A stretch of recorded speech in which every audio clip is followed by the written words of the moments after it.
BFM Business et Tech Co présente De quoi je me mêle, François Sorel.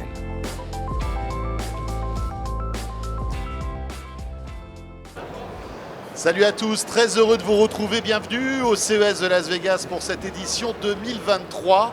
Et voilà, l'année qui démarre on ne peut plus fort avec, vous le savez, sur la plateforme Tech Co, énormément de contenu sur les réseaux sociaux, Tech Co sur BFM Business, et donc de quoi je me mêle. Et on va se faire plaisir, on va commenter l'actu avec la team de quoi je me mêle du CES. Pendant 52 minutes, on va revenir sur les coups de cœur de chacun, les trucs un peu what the fuck quand même, hein, parce que un CES sans trucs un peu bizarres, ça serait pas un vrai CES. En tout cas, merci d'être là, bienvenue à vous toutes et à vous tous. Je vous présente tous ceux qui vont commenter l'actu de quoi je me mêle pour ce premier week-end de l'année. JB The Collection est là, salut JB. Bonjour François, bonjour à tous. Ravi de te retrouver, regardez comme il est frais comme un gardon alors qu'il a dormi 10 minutes cette nuit. JB, bravo. Merci, c'est le bon talent. Comment il fait JB, c'est quoi ta recette? Crème de jour, crème de nuit. Et bien voilà, c'est ça, parce qu'il le vaut bien. Parce qu'il le vaut bien. Merci d'être là en tout cas JB, merci c'est pour cool. l'invitation, avec grand plaisir. C'est ton combienième de CES là? Cinquième ouais, déjà. Déjà, ça passe vite. Hein. Waouh. Mélinda d'Avansoula, c'est avec nous aussi. Salut Mélinda. Hello François, hello messieurs. Ravi de te retrouver. Écoute, ça me fait plaisir. Ça nous change de Paris. Oui, c'est vrai. C'est vrai que ça change un peu. Ça change. Et puis Nicolas Lelouch. Salut Nico. Salut François, salut tout le monde. Journaliste à Numérama, Mélinda qui est journaliste à Tech Co, et puis JB, mais est-ce que c'est besoin de le présenter sur YouTube, sur les réseaux sociaux, avec ta chaîne The Collection. Exactement. Bon, alors, ce qu'on va se faire, c'est qu'on va se faire un petit round-up de tout ce qu'on a vu. Alors, pour être franc, le CES vient d'ouvrir, au moment où on enregistre ce De quoi je me mail. Parce qu'on a des contraintes, vous savez qu'il faut mettre De quoi je me mail en ligne le vendredi, etc., etc. Mais malgré tout, on a eu quelques informations. On était au CES Unveil et on a vu des trucs pas mal, des trucs un peu bizarres, etc. On va parler de VR, on va parler de e-santé. On va parler de voitures aussi parce qu'il y a des petits trucs coup de cœur que tu as vu et que tu aimerais bien nous présenter. Et Mélinda, on va commencer aussi par quasi une avant-première parce que tu es parti dans le désert, carrément. Oui. On est à Las Vegas au milieu du désert, donc on y est très très vite malgré tout. Voilà, c'est ça qui est cool, c'est que quand on dit on va dans le désert à Las Vegas, il suffit de faire 10 minutes de route, on est dans le désert. Bon là j'en ai fait 40, j'étais quand même bien avancé dans le désert. Oui, parce qu'il fallait que tu sois dans un endroit où il n'y avait pas de réseau. Et oui, c'est la beauté de la tech. Et c'est un vraiment peu on va dire la Miss No Réseau, quoi. Mais j'aime bien. C'était venu dans De quoi je me mêle nous en parler il y a quelques temps de cela, parce que tu avais testé le système de SOS par satellite d'Apple. Voilà. Et là, Qualcomm, paf, lance son système concurrent. Et évidemment, on ne va pas laisser sur le carreau, j'ai envie de dire, et sans connexion, les smartphones Android. Et on ne va pas laisser Apple, surtout tout seul sur ce segment-là. Exactement. Donc je suis allée dans le désert pour tester ce que Qualcomm va lancer en réponse qui s'appelle Snapdragon Satellite pour faire local. C'est pas bête déjà comme nom. Sur le nom, c'est pas mal. Le nom au moins ça annonce tout de suite beaucoup de brainstorming, on sait sur quoi on est. Alors, ça va être très simple. Dans le prochain processeur qui arrive de Snapdragon, le Snapdragon 8 Gen 2, donc qui a été annoncé il y a peu de temps à Hawaï, ils ont un modem 5G et au sein de ce modem, ils ont intégré un système de connexion par satellite avec un système qui s'appelle Iridium, qui est une constellation de satellites qui tourne autour de la Terre, qui a un avantage, il couvre très très bien la planète et il couvre surtout de multiples smartphones, gamme de smartphones, bande de fréquences et tout. Chez Apple, c'est Global Star le réseau. Là, ce sera Iridium. Le fonctionnement est exactement le même. C'est-à-dire que vous vous retrouvez dans une zone où il n'y a pas du tout de connexion mobile. Vous n'avez aucun moyen d'appeler les secours, principalement. Vous levez votre smartphone et vous cherchez le satellite le plus proche. Alors, ça vous indique dans quelle direction. Donc, il faut un peu tourner sur soi-même, chercher le bon. Et une fois que vous êtes là, vous pouvez envoyer des messages. À la différence de chez Apple, ce n'est pas du tout un système d'échange de messages d'urgence principalement. Apple, on en avait parlé. L'idée, c'est vous arrive un problème, vous êtes cassé la jambe. Rapporte-moi un McDo avec des frites. Ça par satellite, ça marche pas. C'est dommage parce que ça serait pratique. Même si c'est un peu le doux rêve de Nicolas en ce moment, j'ai l'impression. Actuellement, c'est bon. Là, t'as du réseau, tu peux le faire. faire. Tu peux le faire. Ouais, c'est bon, je peux demander. Si t'es dans le désert, avec un smartphone Android, tu pourras exactement faire ça parce que l'idée est simplement de pouvoir envoyer des messages à n'importe qui d'autre. Ils n'ont pas du tout cette contrainte sécurité. De situation d'urgence. Exactement. Qui nécessite un appel d'urgence. Ça s'explique pour une seule et bonne raison, c'est à la différence d'Apple, Qualcomm apporte une technologie. Eux, ils la mettent au service de leurs partenaires. Donc ils vont proposer cette connexion par satellite qui est faite avec Garmin, Garmin qui a déjà dans ses montres un système d'appel d'urgence. Ça existe depuis des années d'ailleurs. Des années. Et ben, les centres d'appel, enfin les centres de réception des messages seront ceux de Garmin d'ailleurs. Là, Qualcomm, ils disent à leurs partenaires, qui peuvent être WhatsApp, qui peuvent être un opérateur téléphonique ou n'importe quel autre service. Ou un constructeur de téléphone. Ou un constructeur de téléphone. On vous met cette technologie à dispo, vous en faites ce que vous voulez. Pas de limitation de quantité de texte, de caractères. Ça, c'est la grosse différence par rapport à Apple, qui a essayé de compresser au maximum, parce qu'on sait que ça coûte cher. Tu peux envoyer des photos, des vidéos. Non, on ne peut pas. Ce ne sera que du message. Alors, leur petite touche à eux, c'est que vous pourrez rajouter des emojis si vous voulez. C'est très bien. Donc, rapporte-moi des frites avec le logo frites. Mais c'est pas mal, hein. On peut le faire. Ça change tout. Ça change tout. C'est uniquement en extérieur ou c'est aussi en intérieur? Alors non, c'est exactement le même système de connexion par satellite. Ça marche en extérieur. Si vous êtes au fond d'une crevasse, c'est foutu parce qu'il faut quand même réussir à capter le satellite, donc on évite. Mais le système est le même. C'est juste que il n'y a pas d'usage établi comme chez Apple. Ouais. En fait, ils mettent ça, c'est un peu une fonction sur étagère qu'ils proposent. Oui. Et un Comme constructeur va la prendre ou pas. Exactement. Parce que j'imagine que ça ne va pas être gratuit cette histoire-là. Alors, c'est là le système. Parce qu'il y a une autre subtilité par rapport à Apple. Apple, ce sont des messages, on avait testé, des messages un peu préétablis au début pour savoir connaître votre situation, pour aller au plus vite. Et derrière, vous pouvez faire des échanges un peu plus élaborés avec quelqu'un qui réceptionne vos appels. Là, non seulement vous pouvez envoyer des messages, mais vous pouvez aussi en recevoir. C'est-à-dire que je vais envoyer à un contact dans mon carnet. Là, on ne peut pas taper de numéro, il faut avoir déjà le numéro préenregistré. J'envoie un message, lui me répond. Pour avoir la réponse, il faut que je recherche un satellite. Et une fois que je l'ai trouvé, je reçois la réponse. Donc ça, c'est la grosse différence. Parce que le système d'Apple, on ne recevait pas de messages. Juste ceux du service d'urgence. Recevoir des urgences. Ah, mais on recevait des messages du service d'urgence. Mais c'est des choses un peu très cadrées, très établies. Parce que justement, chez Apple, il y a 2 ans d'utilisation gratuite du service. Tu avais testé ou pas J'avais testé à Hawaï justement. Et juste avant que ça sorte en France, et c'était assez bluffant. Parce qu'il suffit de pointer comme ça son satellite, et on va dire que l'interface d'Apple est quand même super bien faite de ce côté-là. Je ne connais pas celle de Qualcomm pour le coup. Elle est très basique. C'était très similaire, mais ouais, ça marche super bien, c'est rapide. Et je pense que ça peut quand même sauver pas mal de gens ou de vies. Et ça a commencé d'ailleurs, il y a pas mal d'articles qui sont sortis. Au niveau des urgences, c'est il y a quasiment déjà une dizaine de sauvetages. C'est fou, ça c'est pas mal. Mais là, mais il risque pas d'avoir des abus justement pour Qualcomm, parce que si c'est pour n'importe qui, n'importe quand, n'importe où, alors peut-être que... Non mais ça se monnaiera. Et le problème c'est que... Ce sera pas Qualcomm qui le vendra, ça sera ton opérateur téléphonique, ça va être des arnaques comme ça. Qualcomm le met dans des smartphones. Alors il faut bien qu'on se parle quand même de quelque chose, c'est que chez Apple, ça ne concerne que les iPhone 14. Les derniers, donc Pro et pas Pro. Là, ce sont ceux qui seront équipés de ce SoC, de cette puce. Donc le S23 par exemple. Potentiellement, potentiellement. Sans doute. WC, on va en bouffer de ça, je pense. Alors la technologie n'arrive qu'en fin d'année. Il y a un troisième qui arrive en plus. Bien sûr. La technologie n'arrive qu'en fin d'année. Dans le monde entier ou qu'aux États-Unis ou que États-Unis, Europe. Et Asie, beaucoup. Il y a énormément de pays, mais eux ils mettent à disposition. Donc ce seront des smartphones très haut de gamme, puisqu'on sait que le Snapdragon 8 Gen 2 comme d'habitude, ne sera que comme sur Apple, du très haut de gamme. On est sur une fonctionnalité qui est en train d'arriver sur le haut de gamme avant sans doute d'arriver sur le reste. Et ça coûte cher. Et là, il faut savoir, moi, ma vraie question, et eux évidemment n'avaient pas la réponse puisque ce ne sont pas eux qui la donneront, qui va payer? Les opérateurs factureront forcément une connexion satellitaire parce que ça coûte cher. Si vous voulez utiliser un service de messagerie qui l'a, à mon avis, il faudra non seulement avoir le bon smartphone, mais payer. Mais on a déjà une grosse thématique du MWC 2023.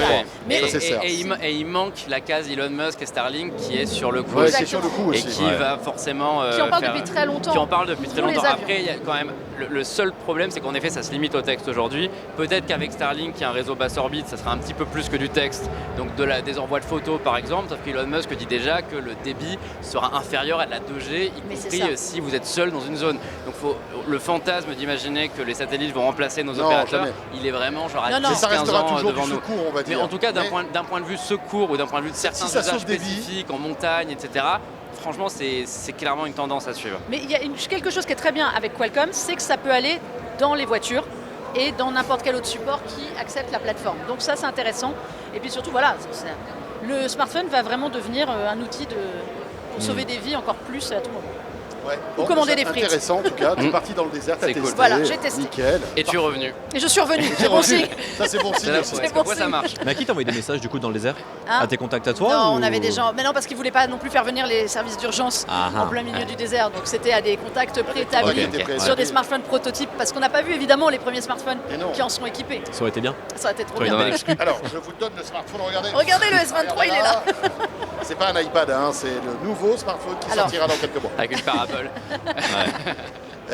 On va parler d'auto aussi pas mal parce que entre Nico qui a testé la voiture Sony. Ouais. Bon, Un truc de dingue. tester est Pas un testé. grand mot. T'es rentré dedans. Voilà, j'ai vu les portières, j'ai pu regarder un peu l'intérieur, mais elle n'a pas conduit. C'est Mais, du euh, progrès Alors, par attendez, rapport au c'est déjà pas on mal. raconte l'histoire quand même, On peut raconter l'histoire. parce que c'est très intéressant. Sony s'associe à Honda, Oui, déjà Pour un partenariat sortir. étonnant. une voiture. Oui, c'est une vraie tendance dans les nouvelles technologies. On parle depuis des années de la Apple Car. L'Apple Car aujourd'hui, c'est pas concret. Par contre, ce qui est concret, c'est qu'il y a plein de marques, en particulier les marques asiatiques, qui sont en train de s'accélérer sur le côté de la voiture électrique autonome. Xiaomi, Huawei, toutes ces marques-là chinoises, elles bossent, elles vont très vite et elles vont sans doute lancer des voitures bien avant Sony. Sony, il y a environ 2 ans, ils ont dit qu'eux aussi s'intéressaient à la voiture autonome, mais ils veulent y aller prudemment. Parce Au que c'est CES, ça l'approche fait japonaise. 2 ans ou 3 ans qu'on voyait des Tout le temps, prototypes qui présentent, qui voilà, viennent bien chez sûr. La voiture électrique, on en Ouais. avait vu une très très En belle. tout cas, il y a cette approche Ça s'appelait les japonaise Vision qui à est... l'époque. C'est ça, Vision c'était S, le nom du ouais. prototype. Il y a cette approche japonaise qui consiste à dire qu'on ne se lance pas sur la voiture en un an et qu'on prend son temps, qu'on développe, qu'on réfléchit, qu'on sonde le marché. Là, on va un petit peu plus loin sur le CES 2023, c'est qu'ils sont déjà arrivés avec une voiture qu'ils ont présentée à la presse. Ils ont pu montrer le système d'infotainment qu'il y aura à l'intérieur. Donc du coup, ça sera une grosse barre avec un immense écran devant, un volant yoke façon Tesla. Donc du coup, ça permet à la personne qui conduit, lorsqu'elle est en mode Mais à conduite l'intérieur, autonome, ça faisait voiture finie ou tu ça sentais fait complètement que voiture finie. Moi, c'est c'était le truc Monsieur qui m'a plu Bricolage qui sur était ce passé par produit. là? Non, ce qui me plaît avec ce produit, c'est qu'on n'est pas sur un design de concept futuriste qui sert à rien et qui n'arrivera jamais. On est sur une voiture qui est parfaitement compatible avec les routes. Elle est belle, elle est avancée, elle a des pédales, elle a un volant. C'est pas que un fantasme autonome, c'est une voiture qu'on peut conduire. Il y a déjà les systèmes d'infotainment à l'arrière, donc un écran qui peut à la fois regarder des films, mais à la fois jouer à la PlayStation évidemment. Donc ça, c'était déjà proposé. Le design de la voiture est très joli. Et ce qu'on a surtout, c'est un nom. Il y a une marque qui s'appelle Afila. Donc l'idée, c'est I feel good, Afila. Voilà, je ne sais pas trop pourquoi ils ont eu cette idée-là. A-F-E-L-A. Donc Afila, c'est une marque qui a été L'alcool créée fait par des Sony ravages, et hein, Honda. parfois. Et ça sera... Exactement. Ça sera le nom de la marque de voiture qui sortira par Sony et Honda. Ils visent des précommandes en 2025 et une sortie en 2026 sur le marché nord-américain. Franchement, ça donne envie. J'ai hâte qu'on puisse essayer ça. On n'a peut-être pas le d'ici prix, un hein. an. On a- Pas de prix. Ce qui est marrant, c'est que les gens de Sony, après qu'on soit passé dedans, sont venus nous voir. Ils nous ont dit ouais, est-ce que vous l'imaginez sur le marché français? Vous pensez que ça pourrait plaire sur les routes? Et nous, on leur a dit franchement, au niveau du design, oui. Mais le prix, c'est le gros frein en Europe. Ils nous ont dit ouais, on sait, mais ça, voilà, c'est compliqué. On peut pas trop se positionner pour l'instant. Mais en tout cas, il y a vraiment, on sent pour Sony que le CES, c'est pas qu'un lieu de présentation où ils avancent avec une confidence totale. C'est ils se posent la question de est-ce qu'ils sont sur la bonne route, et ils sont encore un petit peu méfiants et ils veulent vraiment être sûrs que la voiture séduit avant de se lancer et de lancer ce virage. Mais ce qui est certain, c'est que l'automobile, je pense qu'on va aussi en parler dans quelques instants, est en train de basculer dans le segment des nouvelles technologies de plus en plus et que ces deux mondes sont de plus en plus proches. Mais justement, elle fonctionne avec Qualcomm, cette voiture de chez Sony. Ouais, il y a du C'est Qualcomm. du Qualcomm qui est intégré, ouais. J'ai Il vu y a ça.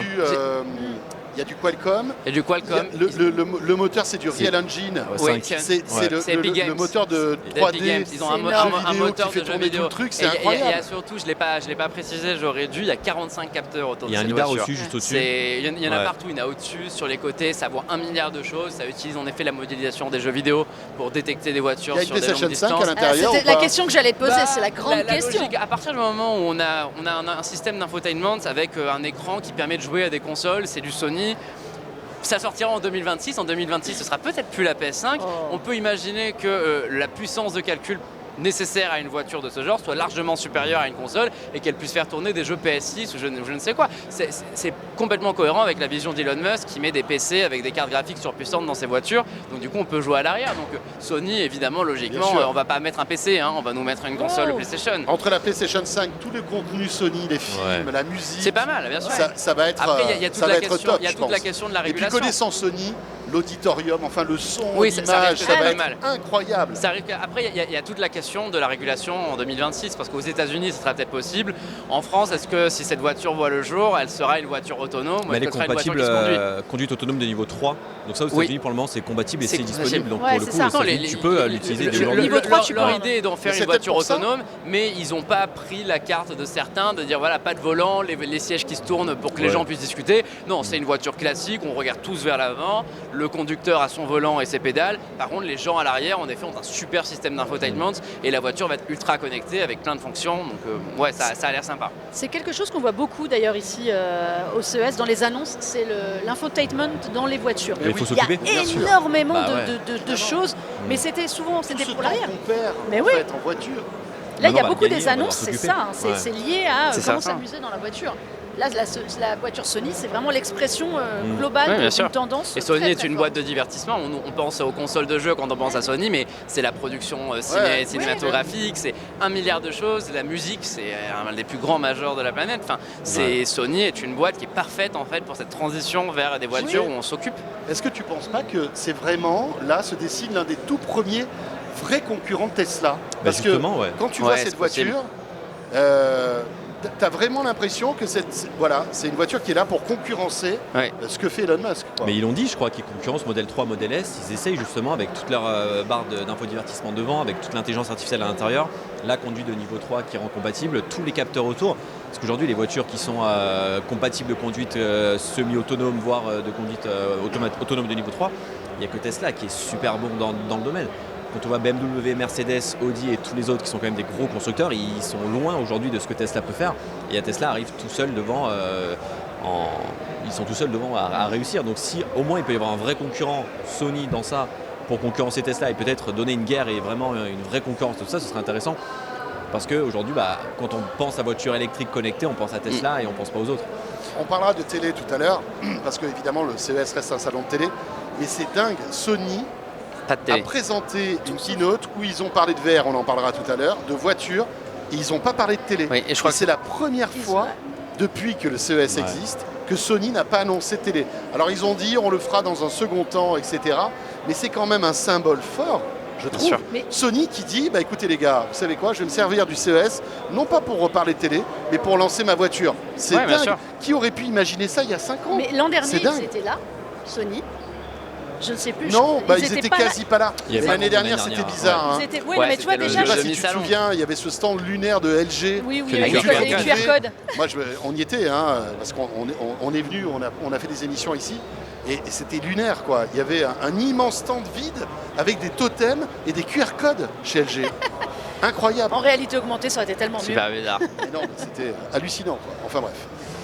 Mais on voit que justement, le salon de l'auto, par exemple, qu'il y avait il y a quelques semaines, enfin quelques mois à Paris, même à Genève, aujourd'hui, sont délaissés par beaucoup de marques d'automobiles et de voitures qui viennent présenter leurs voitures dans les salons tech, MWC, CES et d'autres C'est pas surprenant. Mais salons, parce que justement, les voitures de demain seront toutes connectées et vont intéresser Bien sûr, ouais. toutes les personnes qui sont dans la tech. Mais il se murmure que le CES est en train de devenir, au niveau automobile, le plus grand salon aux États-Unis.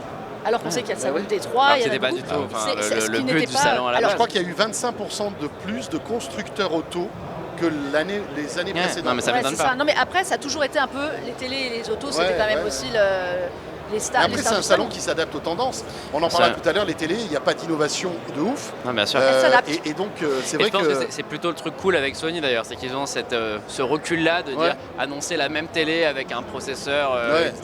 d'upscaling un Comme petit fait peu Samsung, supérieur. d'ailleurs. Ce qu'a fait Devant pas, Samsung. voilà ce que font à peu près tout le monde au CES tous les ans depuis quelques années. Il y a de temps en temps des innovations heureusement. Sony a l'intelligence de dire nous on a plein d'autres secteurs. Leur conférence elle était courte d'ailleurs, hein, ça m'a surpris. Hein. Mm. Je pensais qu'il y aurait plein de choses pour zapper Bah les non. télés, mais non ils ont fait Il y a eu le PSVR. PSVR dont on va parler dans La manette. quelques instants. Et la il y a eu voiture. la voiture, il y a eu l'annonce d'un film Gran Turismo avec, Oui, enfin, Gran avec Turismo, le making ouais. of, ça. Tout est lié à Et il y a eu PlayStation. des annonces de métavers, modélisation 3D pour montrer les capteurs Sony surtout, mais c'est tout.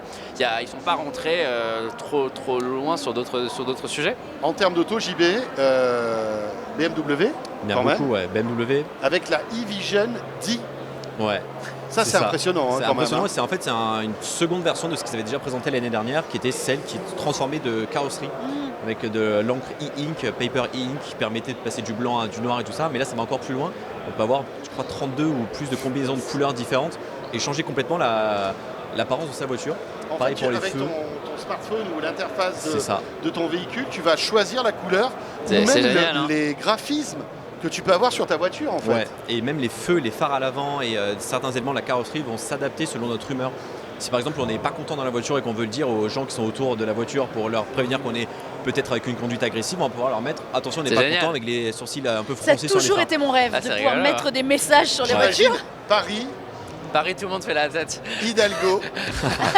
Non, je plaisante, bien sûr. Mais on peut imaginer des petits délires comme ça. Là, Ça je pense pourrait que être cool. il pourrait y avoir de belles Alors tendances. dépêchez-vous, j'ai le McDo de Nico. Il faut pas qu'il arrive froid, donc Pour le livreur. je me dépêche.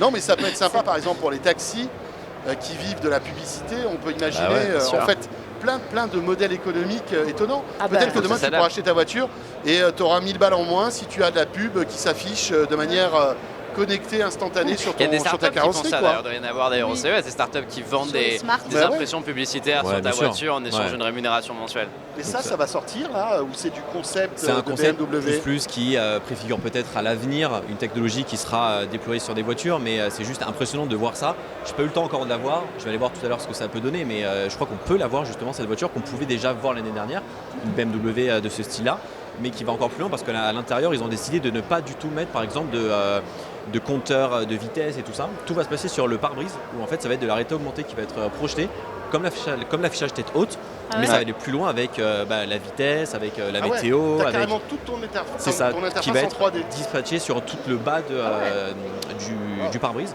avec ces pochettes d'albums si on entend rigolo. changer de musique et tout ça. Donc ils vont très très loin dans ça et on voit que ils s'arrêtent pas que sur l'extérieur de la voiture ou un design, ils vont vraiment dans l'infodivertissement à l'intérieur. Moi, je vois un usage terrible. Hein. Je pense à tous les voleurs qui vont pouvoir changer de couleur de voiture après avoir fait un casse. Moi, Non, je mais trouve ça. ça pose des problèmes de réglementation parce Non, mais que c'est vrai, on rigole. je vous rappelle que quand vous achetez une voiture, sur la carte La grise, il y a couleur. marqué la couleur. est mise, ouais. Et oui, Et tu c'est peux vrai. pas dire, tiens, Je ma l'ai voiture repeinte. qui est blanche, je vais la transformer en violet, quoi. Mm. C'est pas possible. non, c'est évident. Non, Il mais faudrait qu'il y ait un changement après, de réglementation. Je pense qu'on en est loin.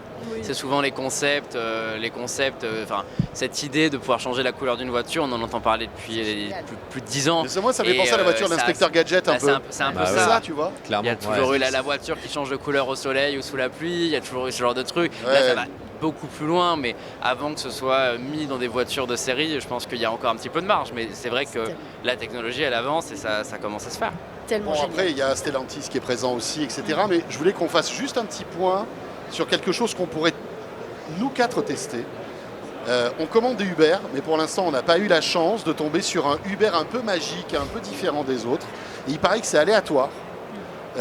Tu commandes un Uber à Las Vegas en ce moment, et tu peux te retrouver à monter dans un Uber autonome. Ouais. Incroyable. Et alors, c'est rigolo parce que c'est pas nouveau. C'est généralisé, un peu plus ce généralisé. truc-là. Mais tu avais testé ça il y a 3 ans. Il y a 3 ans, j'avais eu. Alors, moi, le hasard aussi, parce qu'ils en avaient très très peu, mais je pense que j'étais bien localisée. Donc, je suis montée 2 fois dedans. J'avoue qu'il y a 3 ans, c'était pas le truc le plus rassurant de la Terre. Non, mais Ça allait vite ou pas même aujourd'hui. Hein. Alors, ça roulait normalement, en fait, comme un Uber, donc avec le trafic aussi de temps en temps de Las Vegas, faut pas l'oublier. Donc, ça ne va pas trop vite. Mais il y avait déjà quelqu'un qui était obligé d'être là. En fait, il y avait une personne apte à reprendre. En passager ou en conducteur? Alors, en conducteur, il fallait quelqu'un qui soit apte à reprendre les commandes au cas où la voiture vivrait sa meilleure vie. Et il y avait quand même. Toi, avec toi à l'intérieur plutôt. Moi, je suis à voiture, elle se l'arrière. barre. Elle salue. Une fois, j'avais quelqu'un de chez Uber qui était là pour vérifier. Alors, c'est marrant. Bon, c'était il y a 3 ans. hein. C'était il y a 3 ans. Donc, c'est pour C'est ça. un- Là, c'est- aujourd'hui, c'est- on va en parler mieux. Mais C'est un C'était siècle avant dans Covid. la tech. Hein. c'était avant le Covid. C'est bien amélioré là, Mais la conduite c'est vrai autonome. qu'il y avait. En fait, c'est comme la première fois que vous montez dans une voiture vraiment autonome. C'est-à-dire que les changements de fil à Las Vegas où tout le monde roule un peu énervé parce qu'il faut aller vite d'un point à un autre. Il y a 2-3 fois où je me suis demandé si on n'allait pas taper la voiture à l'époque, mais c'était il y a 3 ans. Donc je pense qu'aujourd'hui, s'ils le généralisent, c'est un petit peu. Mais visiblement, là, avancé. c'est une offre commerciale. C'est-à-dire que n'importe qui à Las Vegas peut tomber sur une voiture autonome. Il y a plusieurs marques qui font ça. Je sais qu'il y a Lyft Hyundai aussi, qui je fait crois. ça en ce moment justement. Et enfin Lyft peut-être Hyundai, enfin Lyft aussi, je Uber, crois, mais peut-être. en marque il y a Hyundai et d'autres marques qui le font. Donc il y a plusieurs constructeurs qui se sont mis à rendre leur voiture semi peut-être autonome à Las Vegas. Mhm. Est-ce que ça marche ou pas? On va tester ça. Ouais. J'aimerais bien Parce tester. qu'en plus, ouais. le Nevada, je crois, est assez. Ils sont light oui. là-dessus. hein. Voilà, les ils autorisent pas mal États-Unis de sont plus trucs. souples que l'Europe. C'est intéressant. Et puis évident. les routes ici, bon, C'est des sont grosses vastes. routes. les routes, c'est des autoroutes en fait. Les rues, c'est des autoroutes. Ouais, c'est clair. C'est incroyable. Donc forcément, Il y a de la ça place. permet de, voilà, un peu Ah, bien sûr. d'avoir une marge d'erreur pour un véhicule autonome. Alors qu'à Paris, entre la voie du cyclisme, le piéton, Le les, camion, C'est- les c'est- trottinettes. c'est un ça, challenge, c'est c'est un fini, challenge. à Paris. les trottinettes, c'est Ah, à mon c'est avis, très dangereux, ouais. le Uber devient un peu fou quand même. Mais c'est là où on voit quand même la différence entre les États-Unis qui sont beaucoup plus dans l'air du temps de la voiture autonome, la voiture de conduite qui peut faire tout ça tout seul, ou la France ou l'Europe, c'est pas du tout Aujourd'hui, c'est inimaginable d'avoir Non, une mais voiture c'est qui sûr. soit Oui, toute mais seule il y dans a Paris. à la fois une question de mentalité et aussi une question de protectionnisme, même si c'est pas, j'aime pas ce mot de protectionnisme, mais il y a cette idée de si on autorise la conduite autonome de manière trop poussée en France, bah, on ouvre la porte à ce que les constructeurs étrangers qui ont un petit peu d'avance sur les nôtres bouffent complètement nos parts de marché et anéantissent le marché. Donc on ralentit un petit peu l'innovation de manière volontaire pour laisser le temps de se développer. Évidemment, c'est frustrant pour le consommateur, mais à la fin, il y a une vraie motivation économique C'est pour ça derrière. qu'on est encore plus content de venir aux Mais États-Unis parce faut- qu'on peut tester ça ici. Faut pas oublier qu'aux États-Unis, ce n'est pas la même chose non plus d'un État à l'autre. Oui, Absolument, tout ouais. à fait. Les C'est pas un États pays n'ont fait. pas la même liberté Exactement. sur l'autonomie. Alors, le 5, je crois que c'est qu'en Californie et dans certaines zones. Il Mais y a tu des peux endroits où c'est comprendre qu'à New interdit. York, par exemple, c'est plus touchy. Ah bah, comme que à Paris. à Oui, Las et Vegas, évidemment, quoi. il faut s'adapter à la route, aux régulations, voilà, à c'est plein de ça. choses. Et puis après, c'est vraiment un État fédéral. Hein, donc c'est chacun fait ce qu'il veut. Oui, chacun, Donc bien sûr. les voitures autonomes, je sais plus, c'était Tesla au début qui avait fait annoncer je sais plus combien de kilomètres. En fait, ils avaient pris sans arrêt les mêmes routes aux États-Unis parce qu'ils pouvaient pas aller Bah Ouais, partout. parce qu'ils ne quoi. pouvaient pas aller ailleurs. Bon, voilà, ça c'est pour l'auto. Ce que je vous propose, les amis, on revient dans un instant pour notre deuxième partie de quoi je me mail. Merci d'être avec nous. On est au CES de Las Vegas, vous l'avez compris. Et on revient dans un instant avec JB, avec Mélinda et Nicolas. À tout de suite. De quoi je me mêle sur BFM Business et Tech Co.